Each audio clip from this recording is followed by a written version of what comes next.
This original WSRE presentation is made possible by viewers like you. Thank you. Hello everyone, I'm Ramika Vincent Leary and welcome to this edition of In Studio. They are two exceptional Olympians who have made an impacting difference not only locally, but on a global scale. Frank Spellman and Justin Gatlin competed in the 20th and 21st centuries respectively, but there is so much more to be revealed. We'll take a closer look at their lives in this special edition of In Studio entitled Olympians Revisited. Sit back, relax, and we'll be back right after this.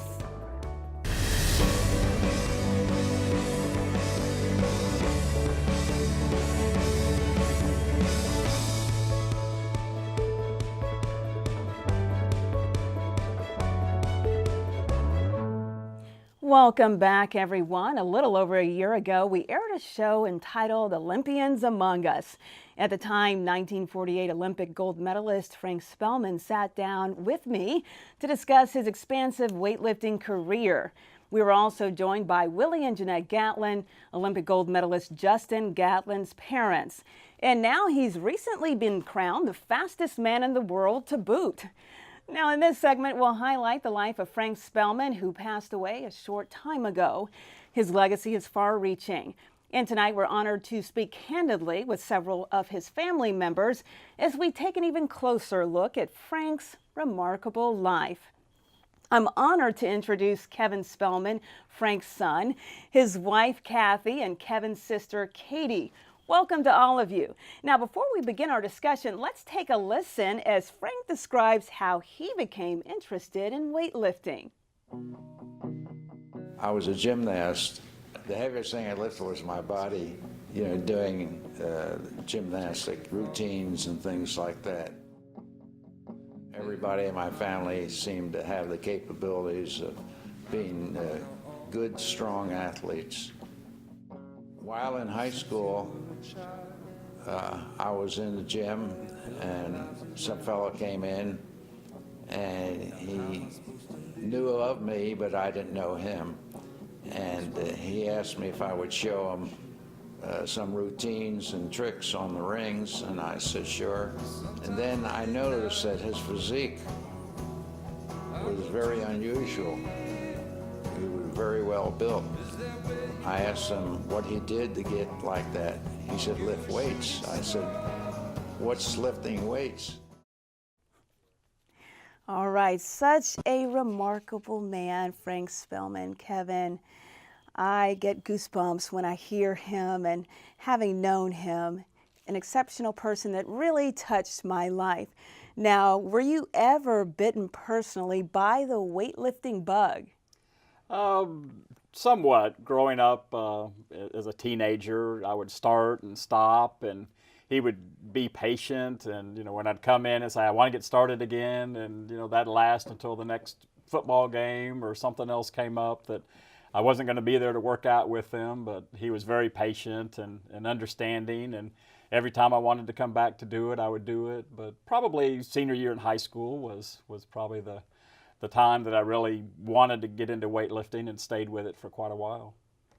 All right, now Katie, as a youngster growing up, did your dad ever share stories about his huge Olympic win in 1948?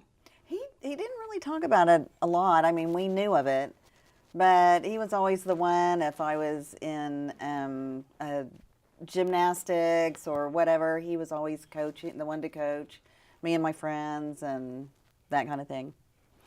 Now, Kathy, your father-in-law, such an humble man. Yes. What kind of recollections do you have about Frank that just stand out so much right now? He was just a kind person. He loved his family. The love he had for Camille, Katie, and Kevin's mother. You could just, when I first met them, you could just feel the love. When they would get together, you would greet with a hug and a kiss. When you left with a hug and a kiss. Just very family-oriented, just a really nice, sweet person. Well, we're going to take the viewers back to our previous show, Olympians Among Us. We're going to highlight this clip where Frank talks about his 1948 Olympic win. 1947 championship. Look at that picture that we have up right there. Yeah, I placed second in the World Championships that year. Things are a little different nowadays, aren't they? Because when you won your Olympic gold medal in weightlifting in 1948, your team, during that time, we know Jim Crow and segregation, that your team, as far as weightlifters were concerned, weren't they integrated? Yes, there were Japanese Hawaiian, Chinese Hawaiian. There was one black fellow, Polish.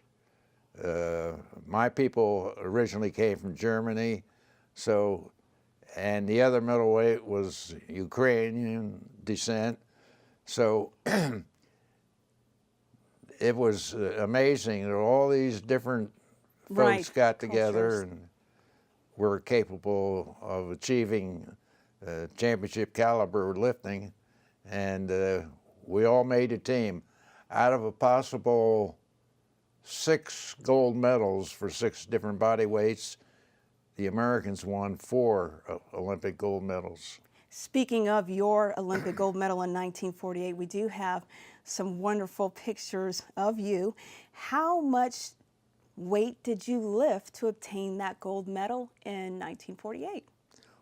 Well, there were 3 different lifts, and you were allowed 3 attempts at each lift, and the highest were totaled together. That particular Right there. lift is called a 2-arm snatch. Okay. And that was 264, and I weighed 161 when I did that. And that That lift, one was 336. That was my winning lift. That was a new Wonderful. Olympic record. So, Kevin, back to you. When I spoke with Frank during that previous show, he mentioned how he grew up in an orphanage. Can you elaborate a little bit on that? Did he ever share any stories with you about his experience there? He did. He shared quite a few of them. It was a very positive life for him. People think of orphanages as a bad place or some place that's not real happy, but he had some good memories of the orphanage, and that's where he started to work out. That's where he learned how to conduct himself as a person. He was very organized. He was very routine. He was in the band in the orphanage. He played an instrument. I think they helped him to develop as a person, and so that's where he learned how to be regimented, how he learned to be dedicated to anything that he did, whether it was weightlifting or whether it was his career or his family, and he was very family oriented. I mean, maybe because he didn't have Yes, much exactly. of a family life as a kid, and it was very important to him to have a family, and he was very, very involved. Katie, let's talk about some of the things that he did with you and your brother as children, some of the places you went, and some of the values, core values that he instilled in both of your lives.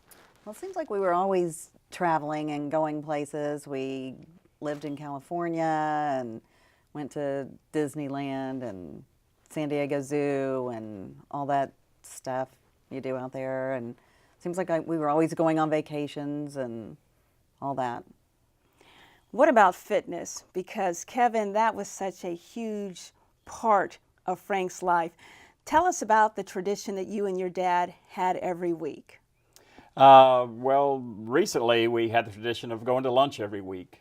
After my mom passed away several years ago, we just worried about him being by himself and wanted a way to be able to check on him and see how he was doing on a regular basis. And of course, you can talk to people on the phone, but we also, met with him every Wednesday at a local lunch spot, and so he looked forward to that every week, and we did as well. And it was a time to see how he was doing and catch up on what he'd been up to that week, and it was a nice time for us to spend together. So Kathy, family trips with everyone, the siblings, the grandchildren, do you have any recollections of times that you all just had an awesome gathering? Maybe you broke bread together. Maybe he shared a few stories. We often had him over to our home for dinner, for meals and holidays.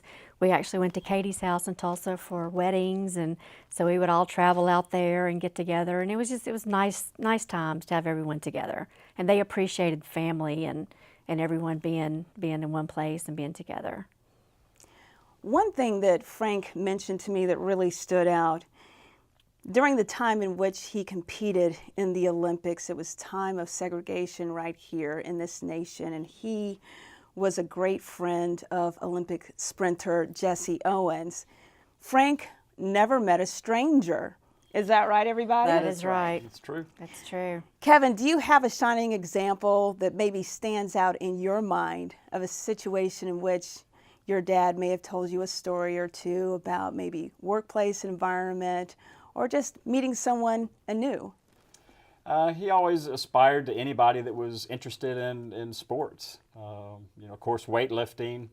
When people would find out that he was an Olympic weightlifter, they would strike up a conversation with him or like to talk to him about his experience, and he was always willing to teach.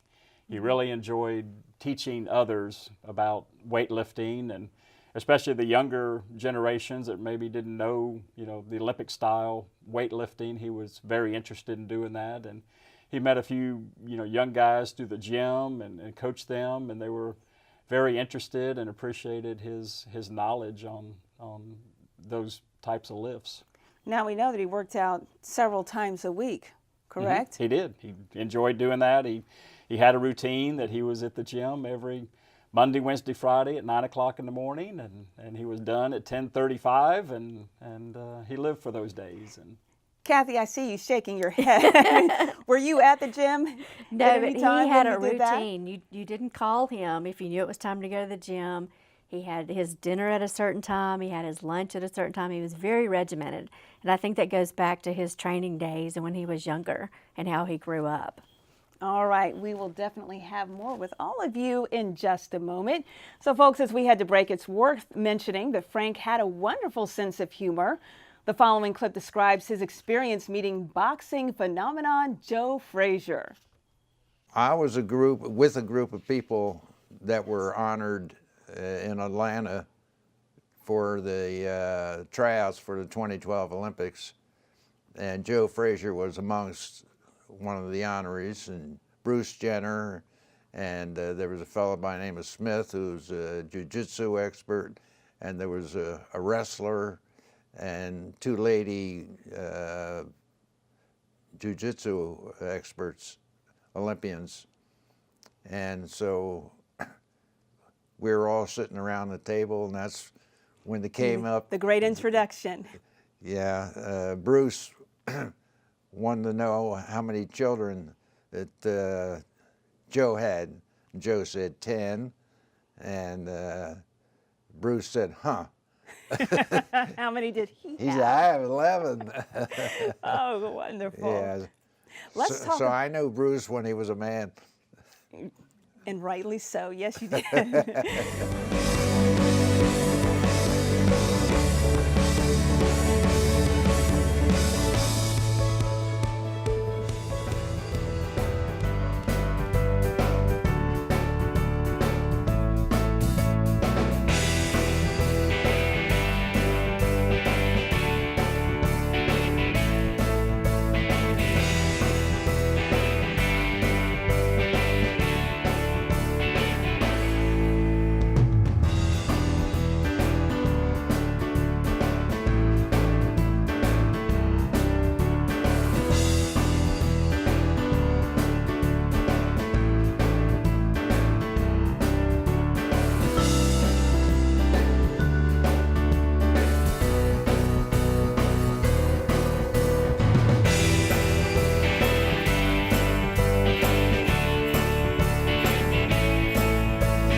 Back to expand even more so on 1948 Olympic gold medalist Frank Spellman's life. We're joined once again with his son Kevin, Kevin's sister Katie, and Kevin's wife Kathy. Now, Kevin, I must admit that when I met Frank for the first time, I was captivated. Here's why. I visited your home, I walked in the front door, and I said, lovely home. And your answer was, I Thank you. built this house. Amazing. I look on the wall, see beautiful paintings. Frank painted those. You are a man of so many talents, and so humble, by the way. You really are. Such a joy to know you. And that beautiful painting right there, was that a gift, the one that we see up there on the monitor? Yes, another artist painted that of me. But I've been painting since first time I can remember sketching in the sand, I must have been 2 or 3 years old. And then when I got in the orphan home, one of the first things they said when they ushered me in to the large area room for the band playing, they said, every child has to learn to play a musical instrument. Which do you prefer? And of course, being 7 years old and being a tiny guy, I saw the drums and I said, those. And look at all those medals to boot. You still work out 3 times per week. I do. You get plenty of sunshine, don't you? There's no stopping you. I enjoy my workouts. I enjoy the camaraderie with all the fellows that work out there. And in fact, we have parties together. So it's a wonderful place for me to go. I really enjoyed visiting the house, Kevin. It was amazing. He's so hospitable, too. Has a garden, paints, what else, right? Let's talk about the U.S. Weightlifting Hall of Fame, Kevin. I know that Frank received many accolades. Can you tell us a few besides the Olympic gold medal? He has. He's been inducted into several Hall of Fames. Different athletic associations have inducted him as one of their honorees into their associations. And so, yeah, he's been honored by several of those, and they really meant a lot to him, that they appreciate his accomplishments and how he went about his career and his approach to the sport. And he really believed in the true, pure development of the sport and how athletes conduct themselves. And a lot of people saw that in him and appreciated that quality. So, Katie, let's talk about others in the weightlifting community, not necessarily here in the Pensacola area, but even those outside of the community, because your dad had such an infectious personality. He never met a stranger, did he, Kevin? No, he never did. Did he, Kathy? So what happened when he first met you? Let's talk about that. The first time I met him, it was just how warm he was, how accepting he was of me and my 2 daughters, and just took us into the family, and we felt at home immediately. Always welcome in their home. He wanted us to feel comfortable. He wanted the girls to feel comfortable. And and to this day, they just adore him. I bet they do. How many children do the 2 of you have? We have 2 daughters, and we have a grandson. And a grandson. And Frank loved our grandson. He would watch him play and was just fascinated by how he worked, how his little mind worked, and he really enjoyed him. So, Katie, let's talk about you. As a child growing up, and a lot of times people say, okay, weightlifting, that's what the guys do, but now we know women do that as well. Were there any special activities that your dad did with you, maybe daughter-father time? We know that you spent a lot of time with your brother as well. Well, I was always doing cheer or gymnastics or something like that. And I remember he was 40 years old and he could do a standing flip, at 40. And I'm just like, oh my gosh. And so he always coached us and, doing stuff like that. Kevin, there's one picture that you sent of your dad where he actually has a couple of guys hoisted on his shoulder. And I said, teasingly, I'm going to ask you on the air, how much weight do you think that was? Those are some fairly large guys. They were weightlifting guys that he worked out with in California at Muscle Beach, and those guys were probably 200 pounds apiece. So he probably was lifting about 400 pounds of those guys weight. in that picture. Absolutely. Family, family, family. Such an important word, embodiment, actually, to Frank. And he treasured every single moment, as you said, Kathy. Give me a memorable time, maybe just one incident that really stands out in your mind when the family got together and it was a happy time. It maybe made you shed a tear or two. Well, I think it wasn't just one time. It was always watching the interaction between Kevin and his dad. They were very, very close. And Kevin would go over Saturdays and do yard work and just spend some time with him, just the two of them. And it always touched my heart that they were so close and how much that they loved each other. Let's talk, Kevin, about your mother. We know that she passed before your dad, but when I met your dad for the first time, talked about your mom a lot. And loving families are so important, aren't they, Katie? Yes. How did you know? What let you know that, hey, I'm truly loved, my mom and my dad love me, and I've got a super dad, and there's no one else like him? Oh, I knew that he loved me. A special occasion, I think, not this summer, but last summer, we rented a beach house on Pensacola Beach, and the whole family was there, and every day my dad came over, and when he'd leave, he'd say, "What time can I come over tomorrow?" And he wanted to be there every day around my grandchildren, yours, around all our kids, and he would just hang out all day long. Let's talk about your children for a moment, and you provided some great photos of them, by the way. One which I really loved, and your dad holding a little baby. Now, which grandchild is that? It's probably Jason, probably my son. Your son. Yeah. Now the grandchildren, I know they were so young, right? But I know they miss him. They miss Grandpa. Well, there's one picture from the beach house where my dad's sitting next to my grandson, and they've got an iPad, and Jake's trying to teach him how to play a video game, and my dad's looking down there. It was real cute. Here's something else to consider, too. The legacy that a person leaves can translate to other family members, can't it? The translation process, Kathy, how has that been for you? It's amazing. I was telling Katie, we received mail from people all over the world after All he's over the passed world. away. We had his mail forwarded. We got some things from Germany, from Sweden, people that recognized his name and looked him up on maybe on the internet. And it's just amazing how far his reach was. That is phenomenal. Now, we know that he worked out a lot, and as the years progressed, he got a little sick, right? He got a little sick. How long ago was it, Kevin, that your father passed? He passed away this past January.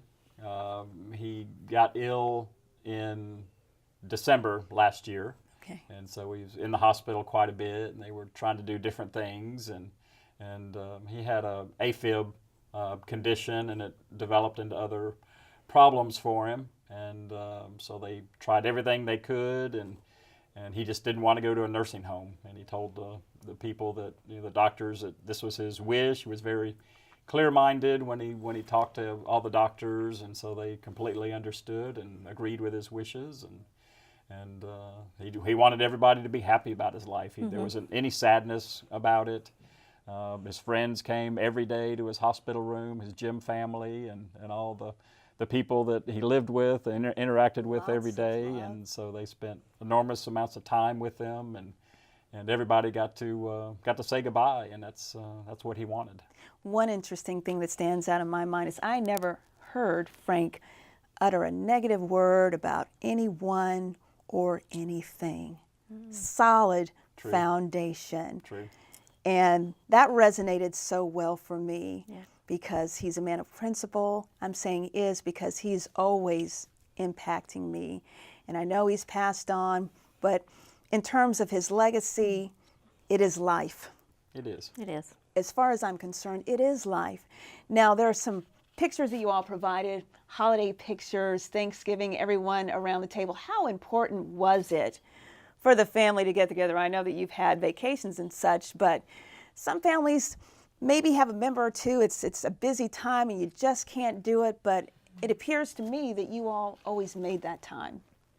We did, and he did too. I mean, family was more important than working out. I mean, he would skip workouts, or whenever occasions came up, it was more important to travel for a Thanksgiving dinner with relatives in California, and so those things were first before working out and going to competitions.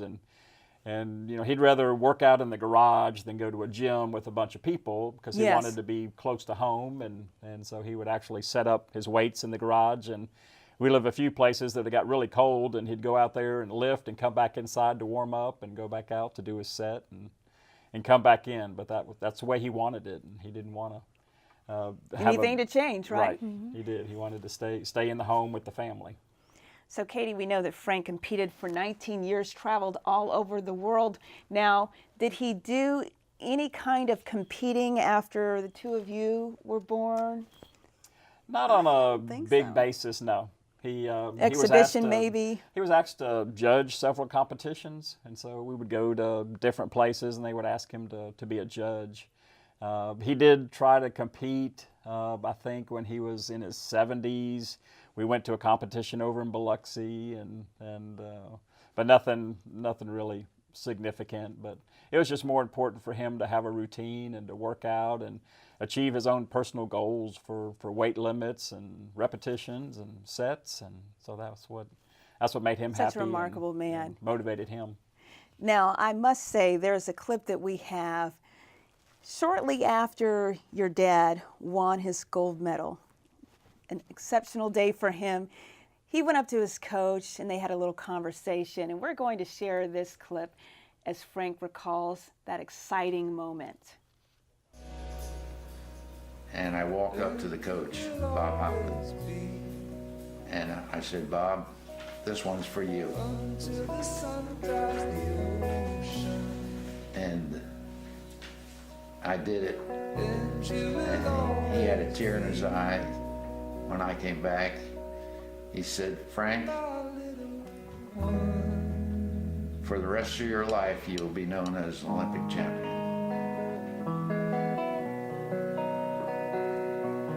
That kind of got me.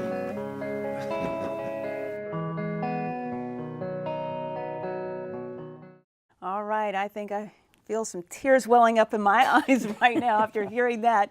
Let's talk about the legacy from a global scale. We know the legacy that he has left for all of us right here, but you've heard from others around the world. Just give me a snippet of maybe one or two things that you have heard others say about Frank. We got the mail from Germany and from Sweden. It's people, they wanted his autograph. They were just curious about his life and wanted to know more about him. And he was just a wonderful person, and he reached so many people. He touched so many lives. Now, Kevin, we know that the family is gathered together and you'll be spreading your father's ashes this weekend. Would you like to just give us a few more details? This was his final wish. He wanted to be cremated, and he wanted to have his ashes scattered at the beach. He loved going to the beach. My mom was born and raised here in Pensacola. They enjoyed going over there, taking their picnic lunch and their lounge chairs, and they'd sit at the beach for hours and watch the water. And he said that's where he would like to have his ashes scattered, and my mom did as well, so she's there, and so he'll join her on Saturday, and all of the family and friends and group from the gym are going to be there, and we'll do this Saturday, and this is his final wish and his last happy thought. Celebration of life to all of you. Thank you all so much. Love you very much. Thank you. Thank Thank you, you. Frank. Thank you you. so much. You're welcome. All right. It is a feeling of euphoria to strive for a goal and achieve it. As we head to break, Olympic gold medalist and fastest man in the world, Justin Gatlin, reflects on this. When you heard fastest man in the world initially, how did you feel? Exuberance, I know, but what was going through your head? Okay, Justin. It felt like home. I can't really explain it. You know, I think other people would say, you know, if they was in my position, they'll feel excited, overwhelmed. It felt like home because it was like you trained so hard for that moment. You trained so hard for those 9 seconds, and you train to be a winner. You train to be a champion. And when it happens, you have a sense of relief. You know, everyone else is shocked and excited. Oh my God, you did it. I can't believe you did it. But inside, you're like, I did it. That's what we trained for. That's why I'm here.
Chapman, a graduate of Pensacola State College, class of 2017, and I was also a marketing intern at WSRE.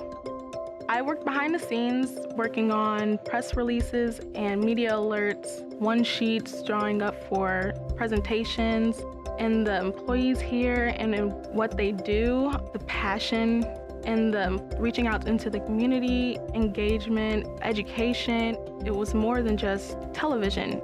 It's informative, it's enrichment to the community, and it's necessary and very valuable. I think people will leave full of knowledge. I don't see why anyone wouldn't want to watch PBS or any public broadcasting because it's amazing. I think what they do is awesome.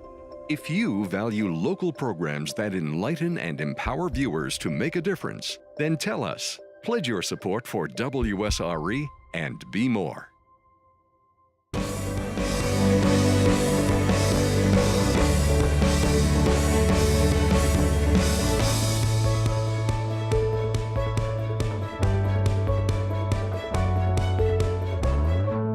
What was going through your mind? I tell everybody around the world, I always love to come back to Pensacola. It doesn't matter if it was only 10 people in the audience or 10,000 people in the audience. It's the love that Pensacola has, for their athletes. They realize that they're a small town, a small community, and a small city, but everyone here has big hearts. And I think that's what's really in the water when it comes to the athletes. They know that you can come here, you can focus on your athletic ability, your academic ability, and then you can go out into the world with the confidence knowing that you have the backing of a beautiful city like Pensacola. Speaking of beautiful.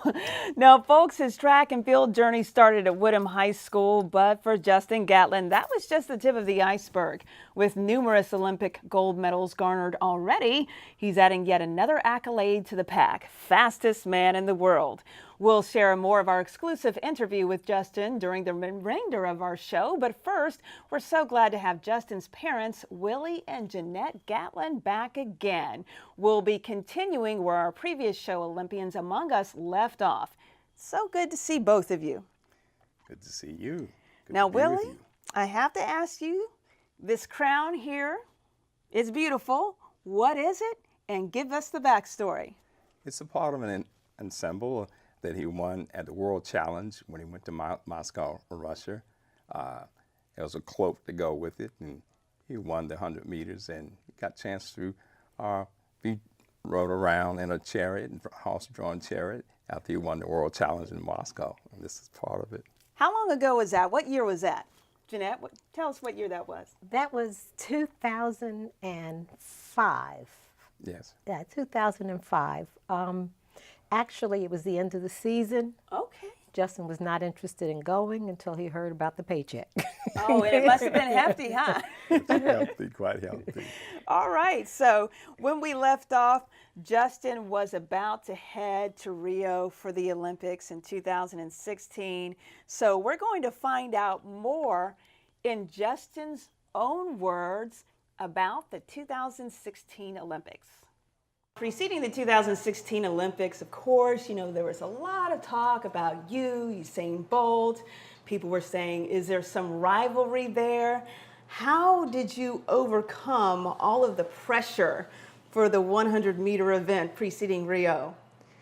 I looked at 2015, actually from 2012 on, from 13, 14, 15, and 16, and said, okay, my approach needs to change. Not taking anything away from Usain and what he's done for the sport, but I have to look at him as just another runner, just another man that I'm competing against. If I get to the line, I train all year to compete against one person, which I only run against him one time a year, I'm putting myself at a deficit. So I have to go out there believing that all the fortitude, all the speed I have, all the talent I have is good enough to get the job done. All right, Willie, and get the job done he did. Now, you both traveled to Rio. Jeanette, how was your experience there, culturally speaking? Culturally speaking, it was very good. I enjoyed the climate. The people were very warm and friendly. and the food was very good. Would you like to give us an example of maybe one thing that you may have had that really resonated so well in your minds? Is there one dish that you tried? Well, I'm always up for a good fish dish, and I don't know what they call it, but it was fish, and I love plantains, so it was fish and plantains and rice and the beans and a vegetable, and it was just excellent. And you are making me hungry. Okay, Willie. Now, I watched the events. I saw you and Jeanette in the stands as I was rooting and cheering for Justin. About how many people do you think were packed in that stadium for that 100-meter race? I don't even know. I think it was around about 90,000 people. 90,000. 90,000 people. I mean, they were there, packed in. I mean, it was just electrifying. The noise level and the clapping and cheering and all the different events was going on at the same time. You know, it was just exhilarating. You know. So I would imagine Justin had to practice a lot. Did you have a chance to see much of Justin, or was it just maybe after the race that you had some quality family time? I would think that it would be a little rigorous. It was definitely after the race. Actually, the winners of their events, athletes, there was a very exclusive restaurant there that actually invited the athletes and 10 guests to come and have dinner on them. It was like more than a 3-course meal, you know, wine and stuff, and it was really very exclusive and very nice. And then, of course, we went to the highest point, which is Christ the Redeemer, and that is basically the downtime that he had at Rio, and then, once again, the Chinese people. All right, and we'll get to them in the next segment, but you provided a lot of great images. Phenomenal. I'm just glad that you had some time with Justin after the race. So let's shift gears for just a moment. Let's talk about August 2017. What happened, Willie? August 2017. Wow. Jeanette, what could have happened? Fastest man in the world. Does anybody know anything about that? I mean, it was exhilarating, I tell you. You know, we were standing, and everybody was standing to their feet, and we really couldn't see. And the big Triniton screen, everybody, you know, and Justin was out there in lane 8, and I knew he had won whenever he did this. So, speaking of exhilaration, we want to hear the rundown in Justin's own words. Take a listen to this.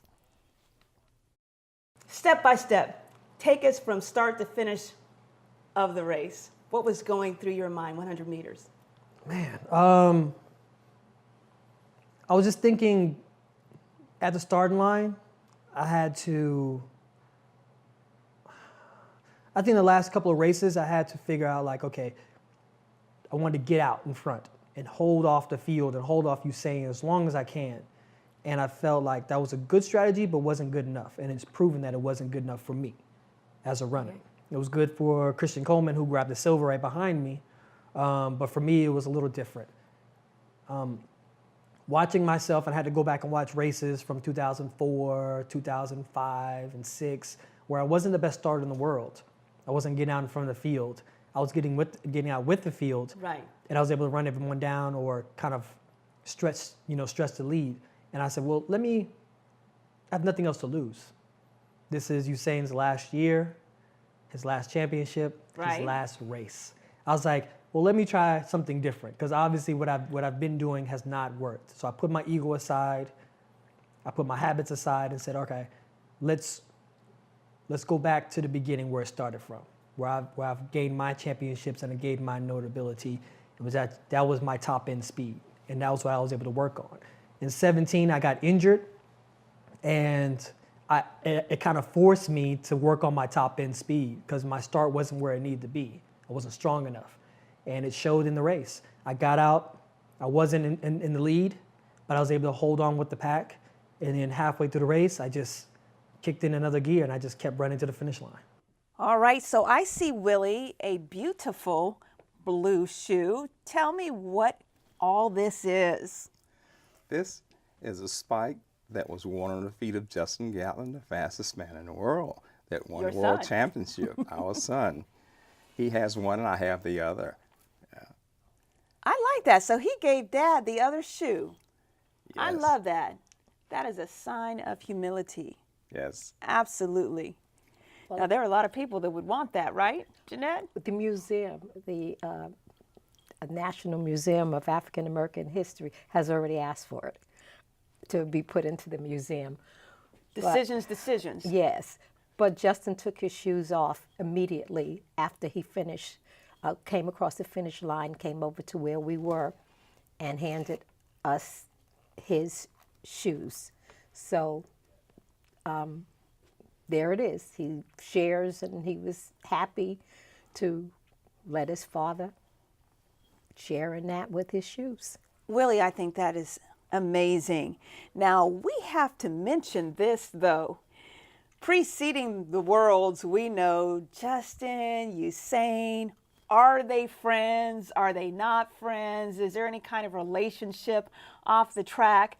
So Justin's going to be telling us in his own words what the real story is. Take a listen. Now, Usain says he will never race again, but we hear people say that all the time, right? Do you think he'll ever step back on that track? I don't know. That's going to be hard to say. You know, I jokingly said to him that you're going to race again and you're going to owe me $100. I'm betting on it. I mean, when you have a passion for something, it's hard to step away from. So I think that in any magnitude, he will be back in the track and field world. You know, he expressed to me, he said, hey, man, this is my last race. My legs are hurting me. My kneecaps are hurting me. He says he's feeling it now. And it can be taxing on your body. It can be wear and tear. But when you have a passion for something, you're going to try it one more time if you can. But he's won everything he can win in the sport. True. So it'll be interesting to see where he's going to go in the next couple of years. Let's talk about 2020 in Tokyo, Japan. Have you made any decision regarding whether or not you'll compete in the next Olympics? I plan on it. You know, after winning 17, I actually have the bye for 19. Good. So I already have the ticket to be at the starting line for the 100 meters in Doha, Qatar. So thinking that 2018 is going to be an off year where it's not going to be a championship year, but I'm going to still run around the world. I want to be able to have fun with that, be able to go to the meets I want to go to, take my time, run fast, rest, run fast, rest. And rest, right? And rest, exactly. And then get ready for 19, which is going to be an unorthodox year where usually a championship is going to be in usually September, August, September, and it's going to be in October. So it's going to be kind of weird for everybody, but at the same time, hopefully that year will piggyback and help 2020 be a great year. So to answer your question in long form, I plan on getting ready for 2020, but I'm going to focus on each year as it is 2020. All right. So do you know the events? Definitely 100 meter, right? So far, I'm just going to specialize in 100 meter and the relay. Okay, and there we have it, hot off the press, right, Willie and Jeanette? Now, London, I know that you guys were there, right? And I know you had a lot of family support as we saw in some of those pictures there. Yes. What was going through your mind the moment you realized, okay, Justin's foot is ahead of Usain's? It was a long time coming. He worked hard for it, and we were just elated that he won that night. Very much so. Time to celebrate, right, Jeanette? Yes, it was. I didn't see the finish. You didn't? I did not. People jumped up in front of me. People were all in front of the screens and everything. I couldn't see anything. What happened was I said, who won? Who won? And I'm looking around, and the CEO of USA Track and Field turned and looked at me and gave me a thumbs up. And there you have it. Look at this. We're going to hold that thought. All right. As we head to break, folks, Willie and Jeanette Gatlin have always had bold dreams for Justin. Take a listen to this memorable clip from our previous show, Olympians Among Us.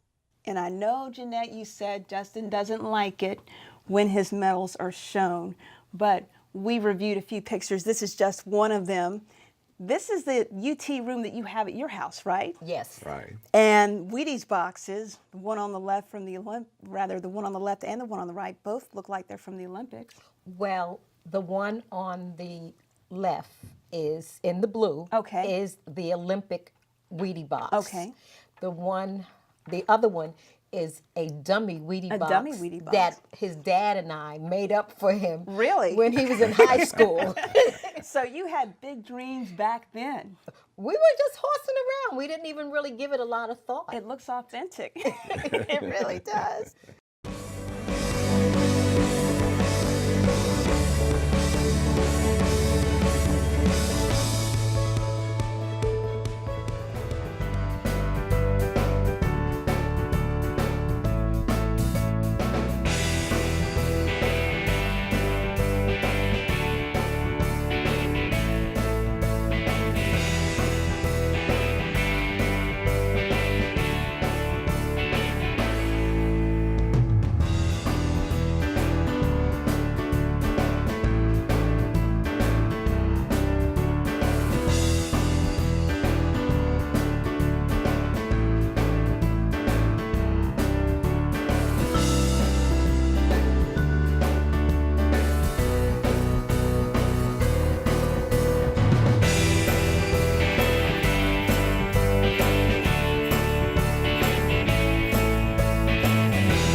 My ups, my downs, and my ups again.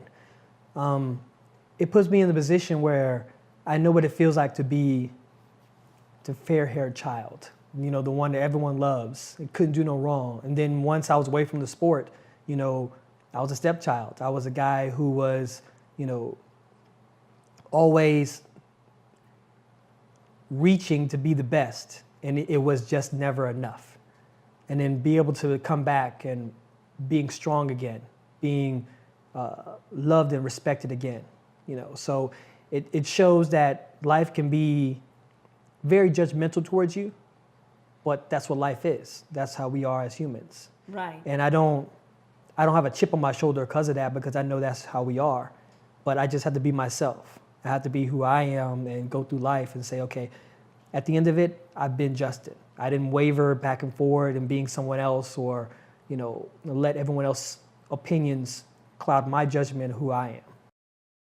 All right, Willie. And Justin definitely knows who he is, right? Indeed, he does. Yes, he does. Confidence reigns, confidence reigns. That, and the humility, too. Jeanette. Justin is very humble. Justin is very humble. Justin also is very aware of where his blessings come from. And humility is something that I believe you and Justin believes that it's something you swallow and you step up and you move on. Speaking of which, I know we're going to air another little excerpt from the interview that I have with Justin. In this clip, he tells us what his response is when people ask him, can he do it? Let's hear what he has to say. I would tell them to reevaluate themselves first. See in their heart if they can or can't. Don't let someone tell you that you can't. You know, and that I'm only saying that because that's what I had to do for myself. Coming back into the sport for me was a lot of people saying you're never gonna be able to run a Diamond League. You're never gonna be able to run with the fastest athletes in the world again. You're never gonna be able to win a Diamond League. You're never gonna be able to get on the podium again. You're never gonna win a gold again. So it's a lot of nevers and a lot of can'ts. Right. And I just looked at the situation and said, okay, what is my odds of doing so? And if I work hard at it, what do I need, the tools to be able to get to that? And each year I've kind of crafted myself to be closer and closer to that journey and be able to win that gold. Right. So when someone says you can't, that is impacting, because his documentary, right, that was Yes. shown at the Pensacola Little Theater a short time ago. I actually had a chance to go there and to view it myself. I laughed, I cried. He has risen time and time again. Nothing will stop Justin Gatlin, will it? Nothing. Nothing. Absolutely nothing. Nothing. And it always amazes me when people say, oh, well, how did you feel? You know, you beat Bolt. Well, that's not the first time. But for whatever reason, people believe that is the first time he's ever beat Bolt. But he beat Bolt in 2004 at the Olympics. He sure did. He beat Bolt in 2013. And so he's focused, he's determined, and he is very aware of his abilities and what he needs to do to get the job done. And he certainly does. And the fact that he and Usain are friends off the track and they have respect for one another. A portion of this interview that we had, and I said, Justin, is it like competing with yourself? And he says, in many ways, it's just like that. We have to push ourselves, don't we? Indeed. Yes, we do. Yes, indeed.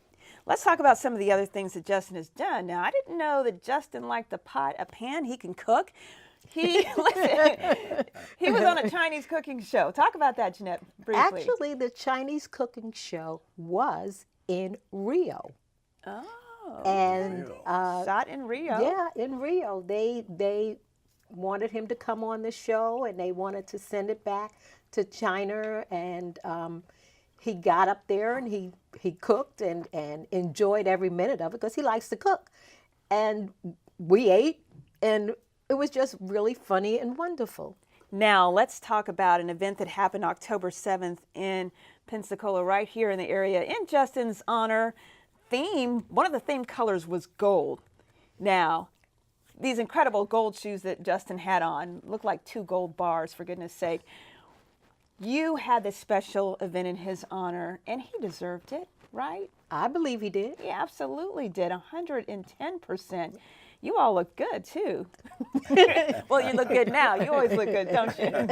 But the community loves Justin, well received, and he deserves all of that. Yes. Let's talk a little bit about the Justin Gatlin Foundation. But first, before we do, we're going to have Justin, in his own words, explain a little bit more about it. You know, that's why I started my Justin Gatlin Foundation, and it's to be able to help the youth in the future to be able to believe themselves. They may not become the next gold medalist or a professional athlete. They may become doctors, dentists, lawyers, someone that's going to be positive in the community, and even teachers. And I want them to be able to go out to have the confidence to inspire others who's going to come behind them. And tell us a little bit more specifically about the foundation. Do students or do the children actually come for events, or how is that set up? At this point in time, it's more of I call it an open book foundation. Okay. It doesn't really focus on one certain thing annually each year. This year was a kickoff year where we did a speed clinic for the kids to be able to teach the kids how to be able to run correctly, have good technique and tips. So it gives that age group from 8 all the way to 18. So at 8, you know, you have kind of that athlete who you feel like you're kind of awkward, trying to find yourself in your body. So it helps them out. Okay. But also the kids who are 18, it can help give them tips to be able to get ready for that college-bound, you know, journey that they're going to have.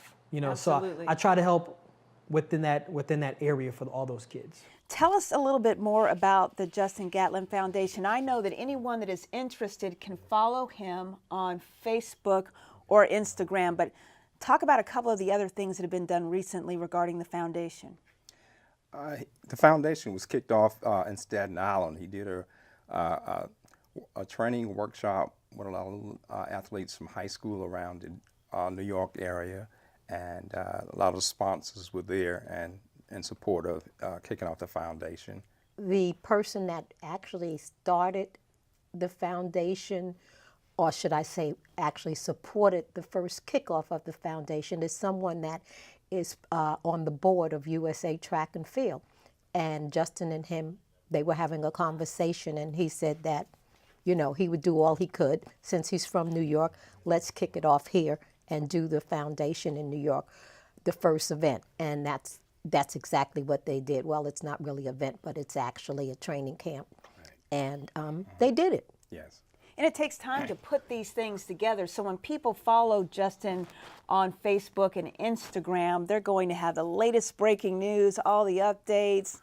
Some people, I'm sure, will want to donate of their time and monetarily speaking as well. It'll be a 501c3 nonprofit. Correct. And Absolutely. At this point in time, the lawyer has all of the paperwork, and they're getting the 501c3 together. They're also getting the bylaws, and as well as the what the foundation stands for, what it means, and hopefully the next event will be here in Pensacola. That is the goal. That is amazing. A lot of people so excited.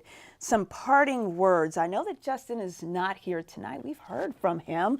So Willie, what words of encouragement would you have for anyone that's thinking about following their dreams? Your son is a great example, but share with the audience if you will.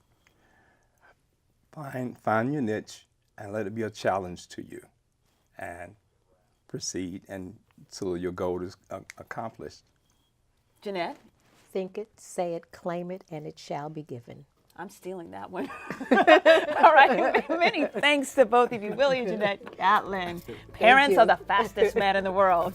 All right. Again, we want to thank all of our guests for joining us this evening. I'm also grateful for the pictures and video inserts we were able to share from the Spellman and Gatlin families. As a reminder, you can find out more about the Justin Gatlin Foundation by following him on Facebook and Instagram.